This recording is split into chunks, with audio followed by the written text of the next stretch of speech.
Good evening and welcome to the new Bugajski Hour. I'm happy to be back in Pristina to examine important global and local developments that affect the lives of all Kosovars. And today I will be focusing on an important international topic by examining relations between Kosovo and Serbia with a panel of analysts. And our guests on the Bugajski hot seat are Naim Rashidi, Executive Director of the Balkans Policy Research Group, Vigan Choroli, University Professor, and political analyst Ilir Ibrahimi. But first, my political commentary on a key international topic is entitled The Battle over Kosovo. 2018 is bound to bring several surprises, particularly in the Balkans. Although the region has made progress in moving closer to NATO and the EU, dangers lurk beneath the surface. In addition to a potential Bosnian implosion and another Macedonian crisis, the Serbia-Kosovo conflict could place the US and Russia at loggerheads. EU-sponsored talks between Belgrade and Pristina have stalled. Moreover, the negotiations have only handled easier issues on the assumption that a step-by-step approach would build confidence while delaying the more critical questions. The problem is that the relationship cannot be normalized without tackling the bigger obstacles. Kosovo's officials are seeking US involvement in the renewed dialogue with Belgrade. After visiting the White House, President Hashim Thaci claimed that US Vice President Mike Pence pledged that America would be directly involved in reaching a final agreement between Kosovo and Serbia. What could this mean in practice? Although several practical questions can be handled by the EU, such as protecting religious buildings or agreeing on cooperation in energy and telecommunications, Brussels has avoided dealing with the more fundamental issues. The main concern for the US is that relations do not deteriorate into a full-scale conflict in which Washington would need to be re-engaged militarily. For the US, normalization would include Kosovo's entry into the United Nations and mutual recognition between Serbia and Kosovo. Having decided on NATO involvement and state recognition in the past, America is in a better position than all other states to push for such normalization. But while Pristina is trying to entice Washington into the talks, President Aleksandar Vučić has threatened to involve Moscow. Vučić spent his pre-Christmas visit to Russia canvassing for Kremlin involvement and claimed that President Vladimir Putin agreed. Vučić also made an ominous-sounding commitment that Belgrade had conducted certain agreements with Moscow, quote, in case there are any conflicts, unquote. This could mean flexing Serbia's military muscle and allowing Russia to play a more prominent security role. Such moves could worsen relations between the US and Russia if Washington concludes that the Kremlin is obstructing resolution and threatening Kosovo. However, Serbia's reliance on Moscow may prove a grievous error. Vučić naively claimed that he is absolutely convinced that Serbia can always count on Moscow's support. He has evidently forgotten that Russia does not operate on sentiments, but according to its expansionist interests. If Serbia no longer profits Moscow's geopolitical calculations and can trade Kosovo for some other strategic prize, then Belgrade's aspirations can be easily discarded.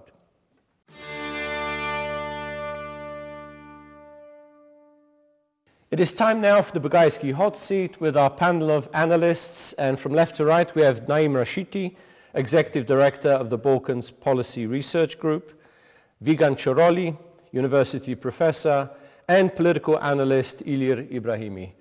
Thank you all for rejoining me on the show. And we're going to be speaking in English. We have a lot of ground to cover. But the main subject I want to talk about is these stalled talks between Pristina and Belgrade. There, of course, may be some further delays because of the recent assassination of Oliver Ivanovic and investigations that are now going on. In fact, before we examine the dialogue itself, the state of play with the dialogue, what are your thoughts on the killing? Who do you think was responsible, and equally importantly, who benefits from the murder? Maybe start with you, Naim. I don't think it's important who killed, per se. Oliver Ivanovic, though the killer, needs to be prosecuted.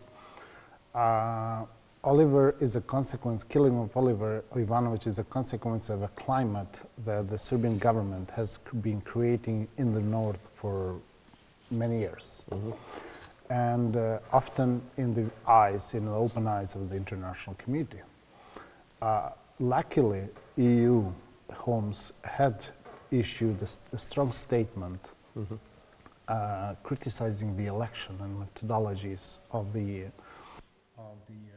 October local election in Kosovo in the Serbian areas, where the elections were fully mastered by the underground people deployed by the Serbian government in combination with the criminality. And I think the killing of Oliver Ivanovic reflects on that. And unfortunately for the Kosovo Serbs, this is the worst message one can get in the times when they need to finally settle within Kosovo.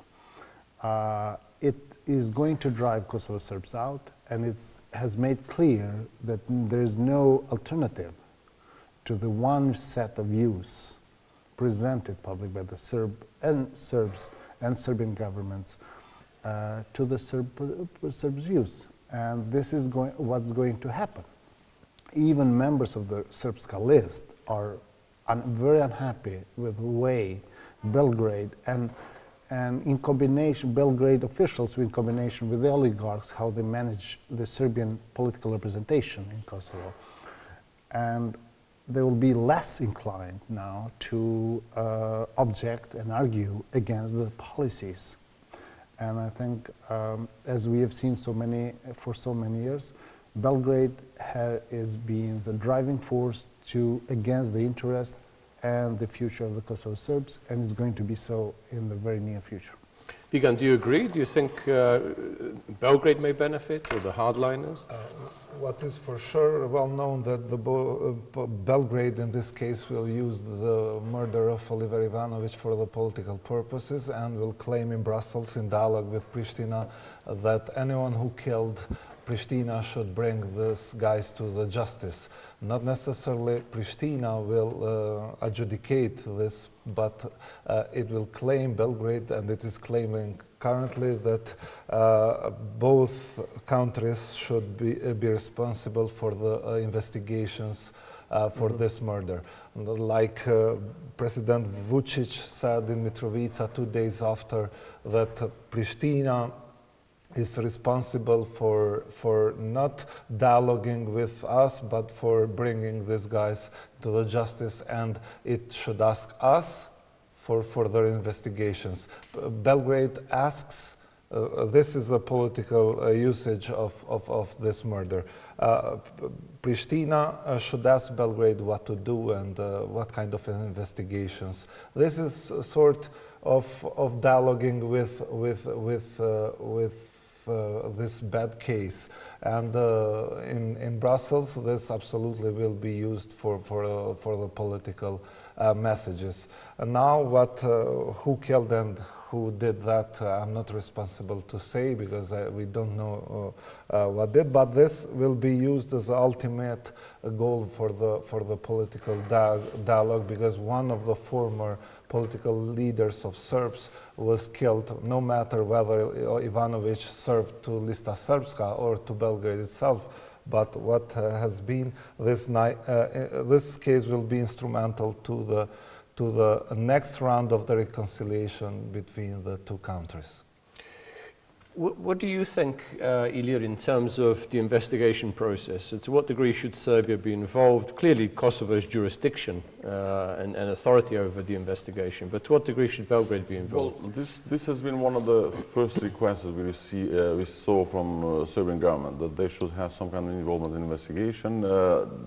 Some kind of involvement has not been denied by Kosovo government, but they have already stated that they will lead the investigation and will ensure that the perpetrators are gone to justice. But if we analyze the initial statements from Serbian government and then those during the visit of President Vučić, we saw some kind of a softening of the language. It was not as hard as expected, because again, everybody expected, expected this news in shock, because one of the leaders of Serbian minority here was killed, and then everybody expected that this will be presented as some kind of an inter-ethnic conflict, maybe, potential and all that. But then, as time went by, we saw that the blame was more placed into the disagreements they might have had among the Serbian political elites up in the north, and some criminal gangs as well. So this is a good news, because at least we will not see some kind of accusations that Albanians did or not that, you know, which will lead towards something more grave.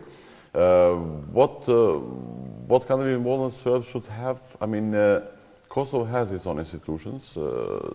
They should have some kind of advisory, maybe, just to be calming the potential tensions that might arise. But definitely Kosovo should lead these investigations and ensure that the justice is brought to court. So Serbs definitely will try to use this as some kind of stalling and delay in part of the dialogue, as they have done in the past. We know by our experience that the Serbs have not entered this dialogue with their full hearts, and they will find every potential excuse to delay it and delay it. At the same time, also Albanians have not entered this dialogue, because it's not a very popular thing to have. So both sides somehow are willing to have some kind of delays, because even the agreements that we have seen so far have not been implemented, especially from, I mean, exclusively from Serbian side. So the dialogue is definitely in jeopardy, while at the same time we do see a EU that is insisting for some kind of success in this dialogue. But also the internal political developments that we see both in Kosovo and in Serbia, I don't see it as having some kind of results anytime soon. Now, Naim, could this paradoxically foster cooperation in counter-crime operations between Belgrade and Pristina? I doubt, but the Kosovo authorities have I think will have enough resources to map out the crime scene.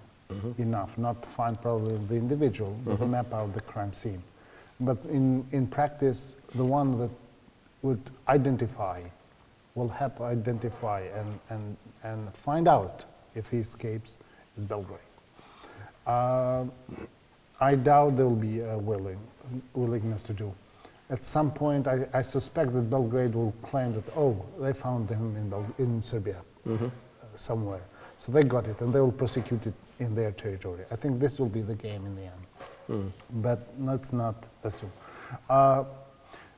It can eventually, well, at least has mobilized the international community more, that this needs to be resolved, needs to be addressed. The dialogue has to move on, cooperation has to be established. Probably will speed a bit the cooperation. The key point here, Pristina and Belgrade will soon forget about Oliver Ivanovic. The Serbs, Kosovo Serbs, will not forget. And that's where the harm has been made, mainly. And now they didn't trust Pristina institutions, and now they'll even less trust Belgrade institutions. And where they stand, where their future. So that's the worry part of the. Vigan, could there be a Moscow-Russian connection in this, Russian intelligence connection, similar to what we saw in Montenegro?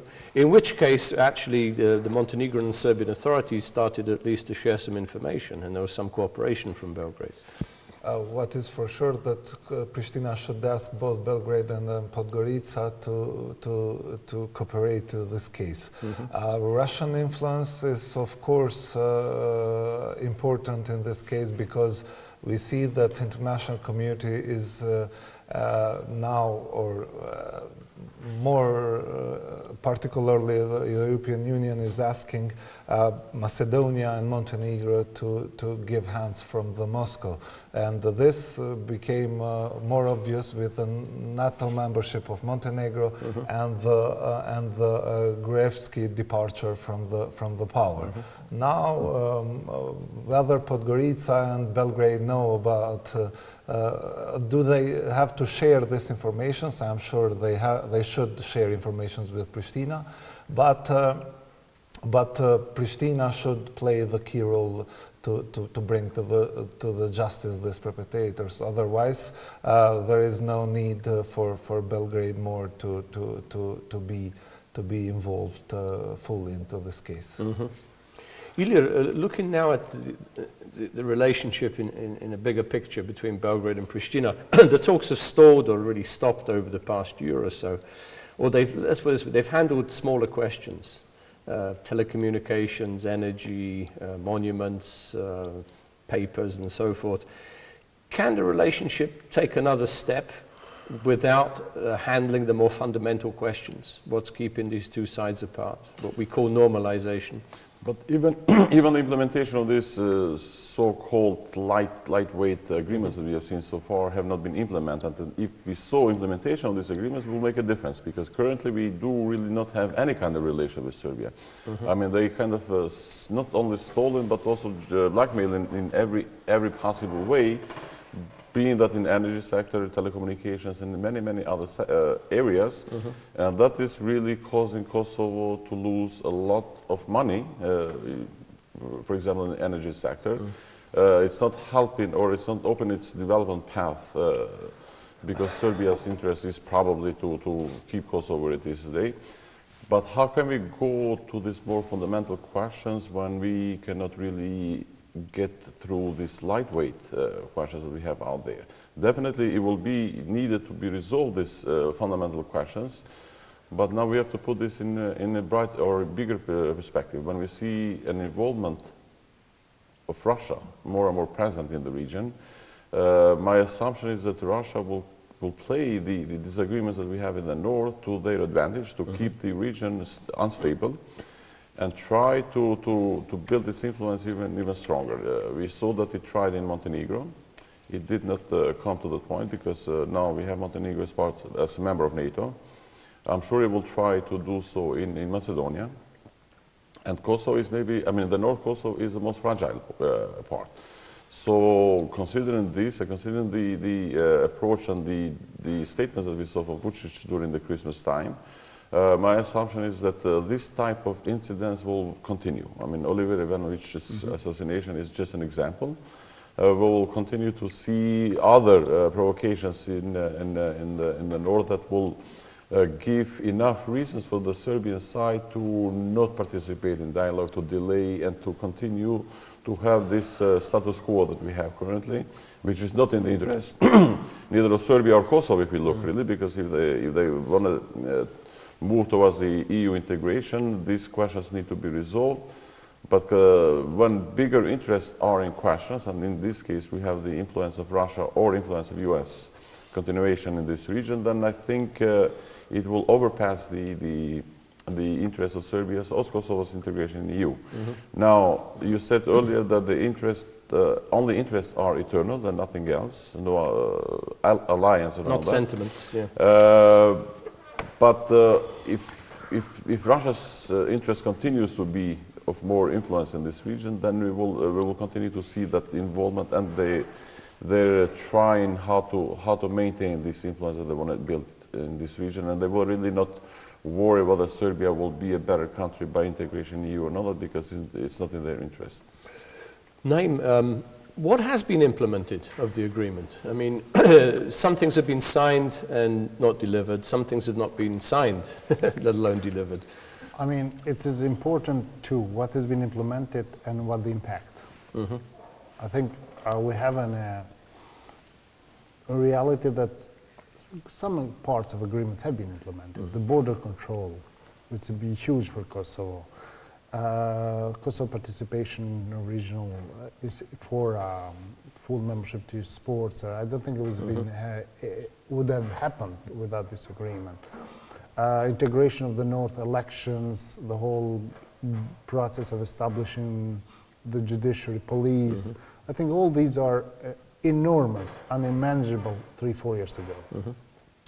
The problem is the impact. There was agreements happening, implementing, and the discourse was continuing, the same discourse.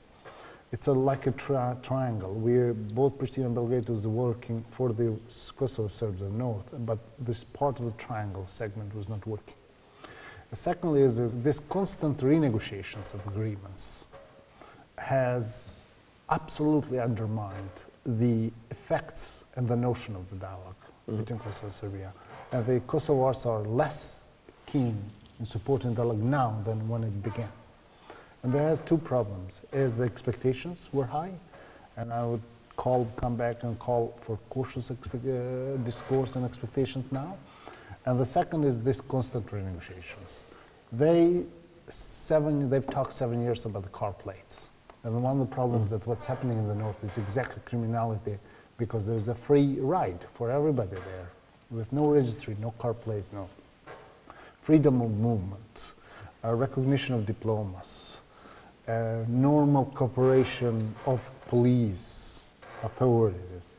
And then we see suddenly that Kosovo also has not gained enough from their point of view in terms of the international recognition and status that Serbia continues to lobby against, prevented Kosovo to join UNESCO, Interpol and others, or lobbied. So I think practically there's a lot, and we have to keep reminding, there's a lot that has been done. It's a lot. The impact in the perceptions has been very bad. And that's also needs some analysis of the way that the dialogue is conducted and the format that is conducted.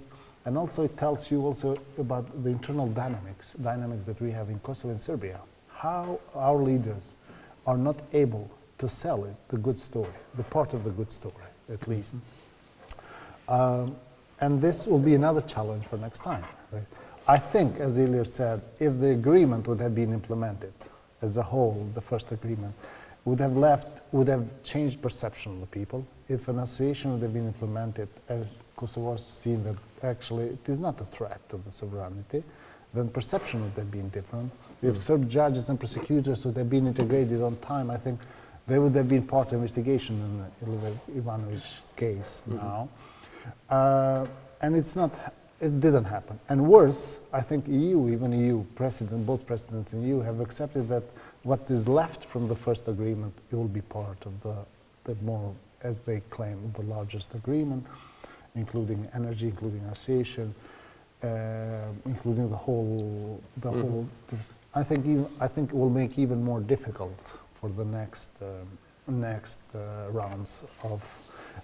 In other words, there's a little will to continue with this nitty-gritty and resolving what has been left, but rather to jump in the big one. And if people didn't believe on this one, nitty-gritty things, in these lightweight agreements, how they would believe that that we can actually come to a grand finale with Serbia. The agreements that have not been implemented maybe are those agreements that give Serbia the possibility to continue to influence the everyday life in Kosovo. And I think the best example of this is the agreement on energy. We know that in the last 2-3 months we had a lot of debate going on in the country regarding the payment of invoices for the electricity for the Serbs in the north.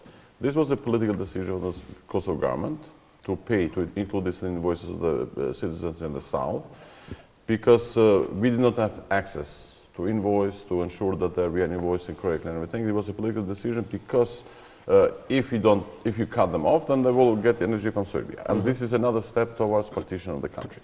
So it was a deliberate decision, and suddenly we see this coming to the surface. This has been going on for the last 10 years at least. Now, why this is coming up now for the debate? Who brought it up? Why are we discussing about this? You know, these questions need to be asked. So Serbia hesitates to sign or to implement this this agreement. We do not have any functioning of this interconnection line with Albania of electricity. So our dependence on Serbian lines for electricity grid with Europe continues to be through Serbia. We do have this dissatisfaction of the population in the south, why we should pay for the population in the north.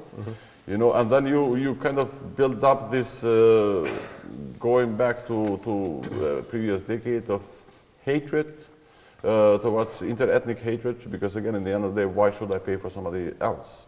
But my question has always been why, and the timing, you know, why now? Why, when we see this challenge towards dialogue from many different sides, and then you connect the dots, because what happened in Montenegro, what is happening in Macedonia, is maybe Russian influence trying to do, because they are known for this type of approaches. You know, you put dissatisfaction in the population and you find arguments, and Serbia is helping in this definitely. You know, if we had implemented the energy agreement, if we will have more access in the north to have electricity companies to send invoices, and I'm sure that Serbian population will be willing to pay, because if you compare it in the south, they are the best payers. I mean, Serbs in Strpce are the best, much better payers than Albanians in Pristina of electricity bills. So the assumption of the population that are willing or not willing to pay is not there. This is just a political tool being played by Serbia to continue to have some kind of carrot maybe here that will at any time destabilize situation here. Vigan, you want to jump in? Yep. First of all, I'm not a fan of technical dialogue. One dialogue between the two nations to reconcile, first of all, it's not a technical, it should not be a technical dialogue. It's either political dialogue or not. And because in Balkans, we know that we produce much more history than we can consume, as Churchill once said. But to this regard, Pristina and Belgrade has, both parties have two different goals. Pristina wants, the ultimate goal of Pristina is a UN seat. If we took a look at the Treaty of Peace, if it will be reached once. Belgrade wants more control in the north especially. And Kosovo, and we both, if you ask both presidents now, they don't know what kind of happy end it will happen. Whether Pristina will join UN, or whether Pristina will have more effective control of the territory in the north, or the Belgrade will continue to have this effective control into the north. This is issue of sovereignty, and this is my goal, because we should have a political dialogue, and both presidents or both prime ministers should continue to dialogue with each other. I'm not into the technical details. I don't know what kind of agreements were reached, but to the terms of international law and relations, one agreement either should be implemented fully. There is no partial implementation of any agreement. As we see that 50% of the current technical agreements were fully implemented, and 50% of them were partially implemented, the technical dialogue is dead, because no results are on the ground. And then they should play with the key players, with both presidents or both prime ministers or foreign ministers, I don't know. But now we should see whether this Treaty of Peace, or the final, in the broader picture, whether the final Treaty of Peace will succeed with the UN seat for Kosovo, or with the continuation of the territorial control of the Serbia to the northern part. I will not agree with that. The ultimate goal for Albanians should be the UN seat, because that will be a big mistake. I think the ultimate goal of Albania should be the recognition of the country from Serbia, because we have heard now... Recognition by Serbia. By Serbia. We've heard some kind of arguments now from Belgrade that as a compromise that will offer the UN seat without recognition. This was something that was put in the table in Belgrade in the last couple of months, and I think this will be a big mistake, because this will not resolve the situation. Okay, without having the full recognition, Serbia will continue to jeopardize the stability here, will continue to benefit from this destabilization that we have in the country, and the societies will not reconcile. We have countries with the UN seats who are not recognized as states, for example, and that has not made these countries more stable or more integrated in their path to where they want to be. So I think Kosovo's position should be that there should not be negotiations on the sovereignty of Kosovo. Kosovo should be recognized as a sovereign state by Serbia and Russia, possibly, at some point. And only this will take the argument from Serbia's hands that, okay, we will continue to negotiate for another 30, 40 years. Because who knows what kind of political force we will have in the future in Serbia. While at the same time, we do not see that public opinion in Serbia is really keen to continue to have this kind of investment in a dialogue. Because they're not benefiting anything out of this.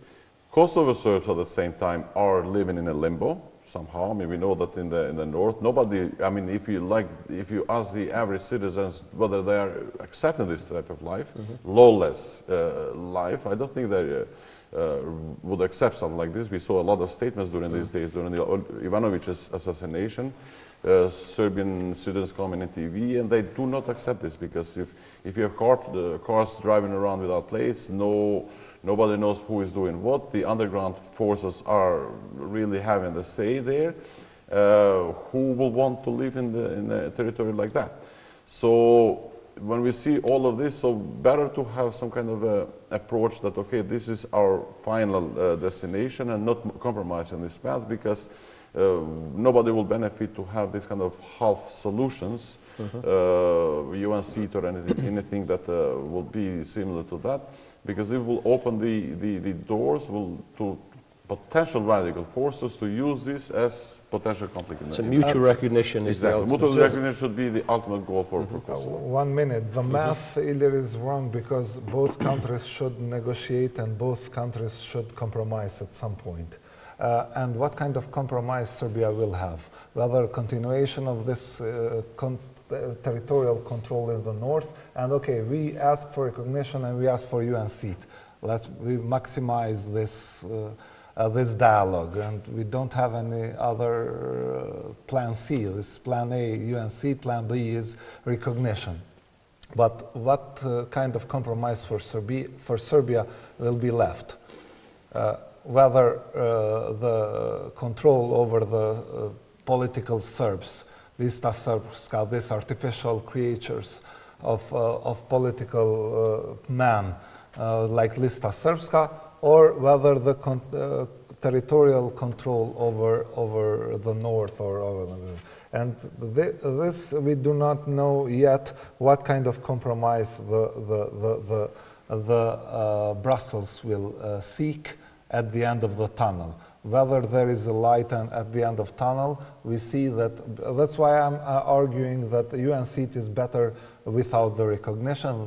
Because if Serbia recognizes us, then of course Russia will recognize us immediately. If Serbia asks Moscow not to put the veto into the UN, of course Moscow will not put a veto for Kosovo membership. Otherwise, UN seat is better for better us than nothing.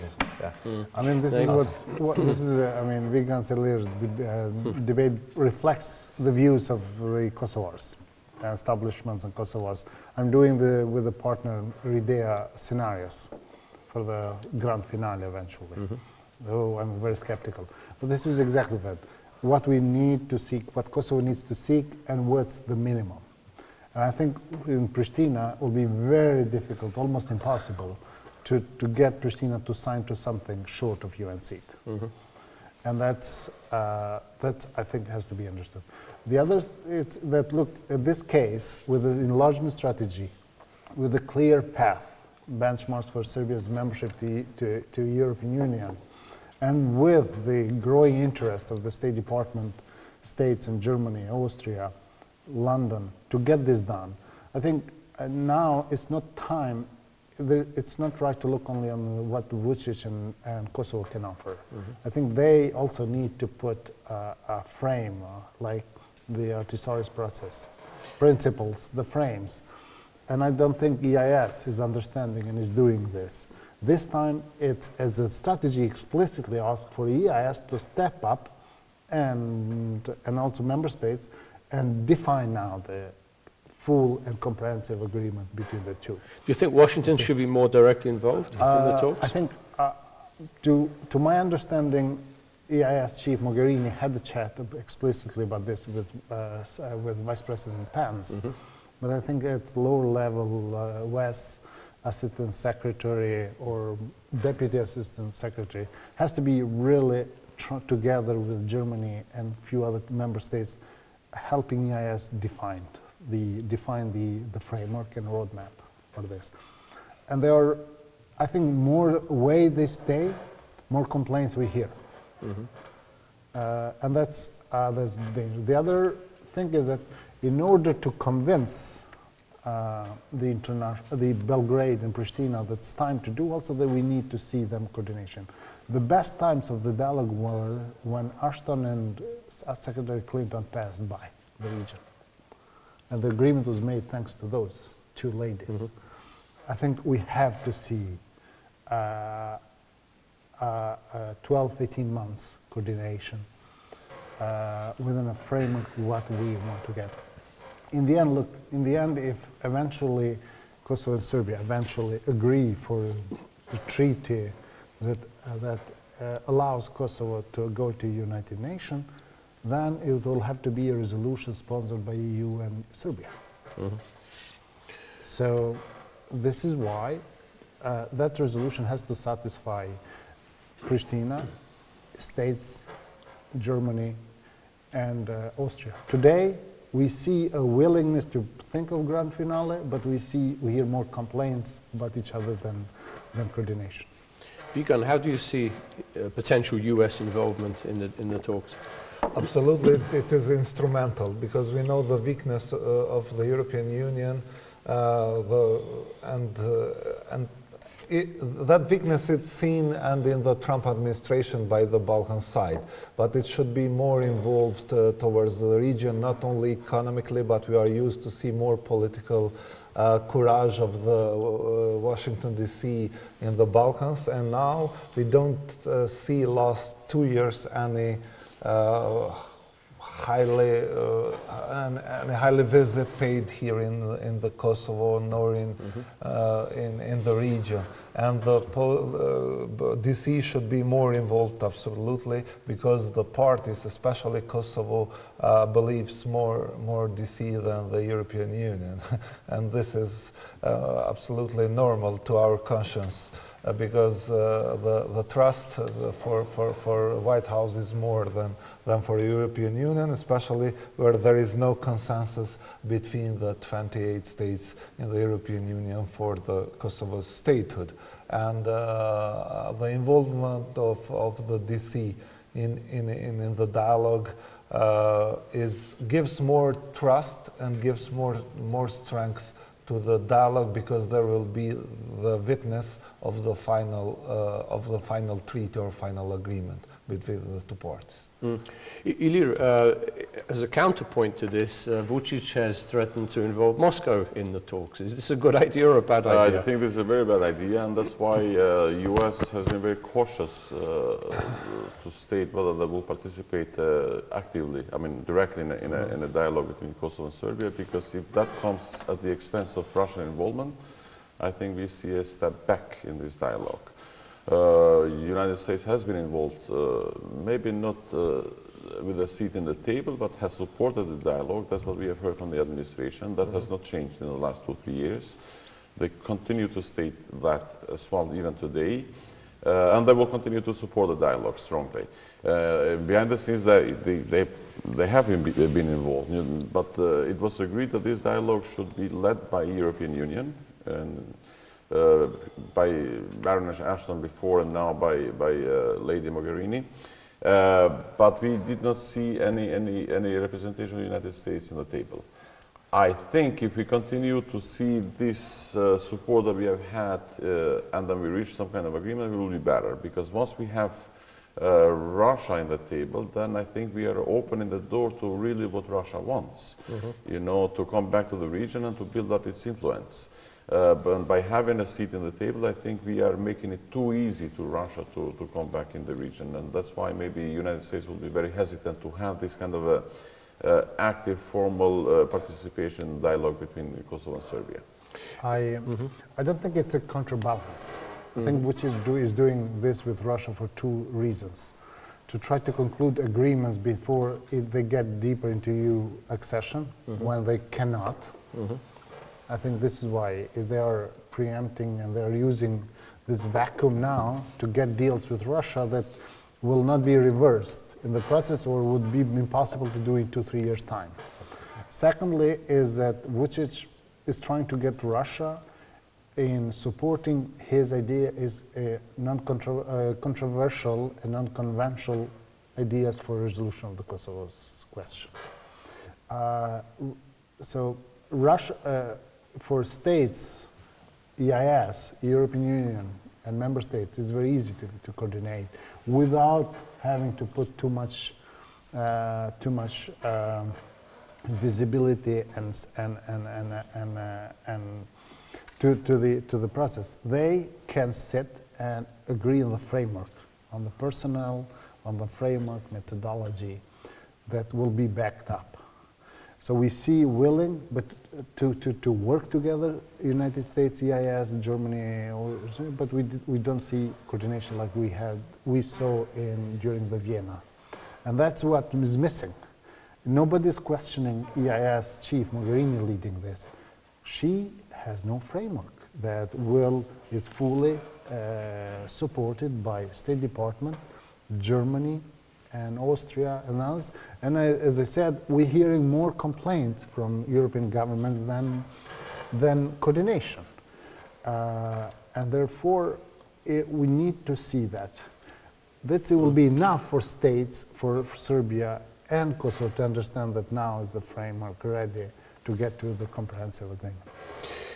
Isn't, though, maybe to you, Vigan, isn't the core of this looking at what the objectives are of the parties that are doing the negotiation, other than Serbia and Kosovo? Both EU and US want to bring Kosovo into all international organizations, and including the European Union, and Serbia into all international organizations. Russia does not want either country to be a member of NATO or the European Union. So there's a basic divergence in objectives. Surely that would have an impact on their involvement in the discussions. I fully do agree with you, and the good analysis that has been made by you. But to this regard, I don't believe that Serbia now will ask for the Russian support as it happened in Vienna talks. Because to Serbia now, 2 days ago, was made clear that 2025, I mean, in, let's say, 8 years, the entire region will be joining European Union.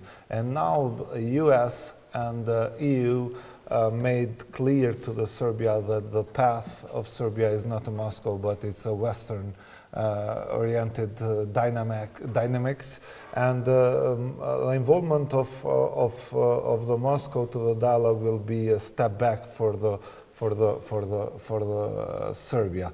I don't see the Russia, especially after the Gruevski because the Gruevski departure, if I may say, was a clear signal that Moscow has no say to the Balkans anymore. Then the de-Russization of the Balkans started with the Gruevski departure.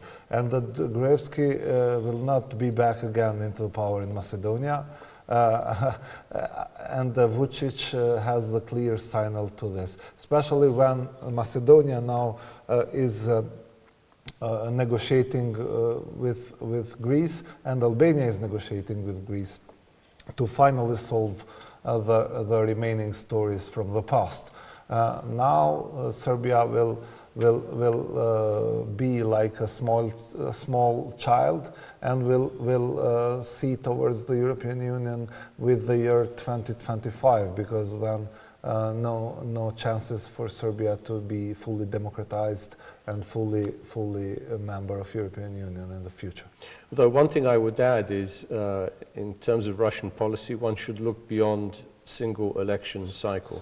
Russia looks on a much longer strategic perspective than one election cycle in Macedonia. Right. You saw this in Ukraine, actually, for many years, when after the Orange Revolution, everybody said this is the beginning of full democracy, Western institutionalization. Didn't happen. But the key point here is one thing. It is no longer in the Russia's interest for Serbia to join EU. And they will try to obstruct. So it will be on the Serbian side to decide. I think Vučić tried to please them by getting these agreements ahead of the accession. I think Moscow wants to keep Bosnia frozen, wants to keep Kosovo-Serbia relations frozen, and eventually these troubles in Macedonia, where actually we hear more and more from Greece that they are working with Greece to block Macedonia now, not directly interfering inside Macedonia.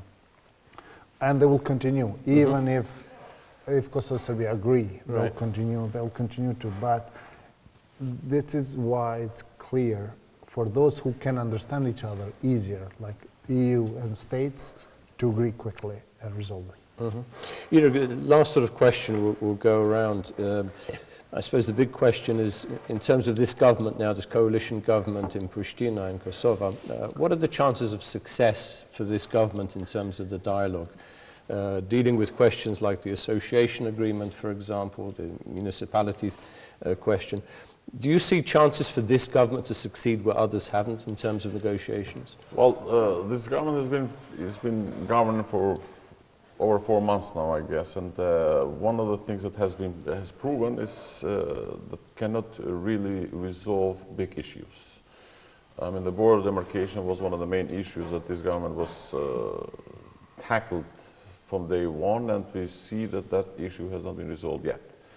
And now we do see another big issue that is in their table, the specialist chambers issue, that the government has to do something with it because the parliament has sent it back to the government. And considering that it's a very fragile government when it comes to the numbers that it enjoys in the parliament, I have real doubts that it will be able to handle another big issue such as dialogue that we have with Serbia. There have been some kind of statements, some initiatives that we should have some type of consensus, that a unity team will be built in Kosovo here that will deal with dialogue. That came from President Taci, which I think is the right approach, but considering the political climate that we have in the country right now, I do not see something like that coming to fruition. Also, the approach that President Taci has taken towards the specialist chambers and with the international community, I think he's losing also that credibility, the support from the international community to build something like that. A consensual team that will be dealing with dialogue with Serbia. Without that consensus, I really have doubts that we will see some kind of success or succeeding in this dialogue from this political climate that we have in the country. Naim, your thoughts? Final thoughts? Yes, the Kosovo, for this 10 years of independence, Kosovo has made lots of progress, but other developments that have happened have undermined a clear vision, what state, where we want to be. And I don't think now, even the government, the mandate of this government, or the issue, separate issues, demarcation, should be treated separately. I think Kosovars have to make their mind, at least, where we're heading next 10 years. And that's critically important, because dealing with this nitty-gritty governments, 61 plus 60 minus 61 minus 1, I think it's exhausting politics. Appointing minister, deputy minister, not dealing with this topic sensitive. The institutions, elites, politicians are to deal with all difficult issues. I don't think the dialogue with Serbia is for the government, nor only for President Taci. It has to be something for the parliament. The parliament has to set up a vision, a structure, a decision, a program, principles, where we're heading with the dialogue with Serbia. Along with these elites, politicians, leaders have to really start thinking, we're heading now after 10 years of independence. Vigan, you have the last word. Both population and both political elites are losing the passions with the demarcation and with the specialist chambers now, because the two issues was made clear by EU that will suspend the European path for Kosovo. If the demarcation and the visa liberalization for Kosovars became one of the Gordian knot for the future, for the putting forward our our chances to be integrated fully to the European Union. It's not the Spain, it's not the Romania, it's not the Ukraine, or it's not Georgia that is suspending us from this issue. Our political elites are not willing to put this issue further and to negotiate. For these issues, for both, and for border and for the specialist chambers, is needed the political consensus. This government and the opposition should absolutely have common talks in order to put forward this agenda. Otherwise, without the consensus, there will be no chance to have the better perspective for the country. On that note, we'll finish for now. Thank you all for joining me. Looking forward to having you all back. Our conversation, I'm sure, is going to continue. Unfortunately, we have already come to the end of today's show. I have greatly enjoyed being with you and with my colleagues here at RTK. Good night, everyone. Stay healthy, be productive, and remain optimistic. See you all very soon. Mira Pavshin.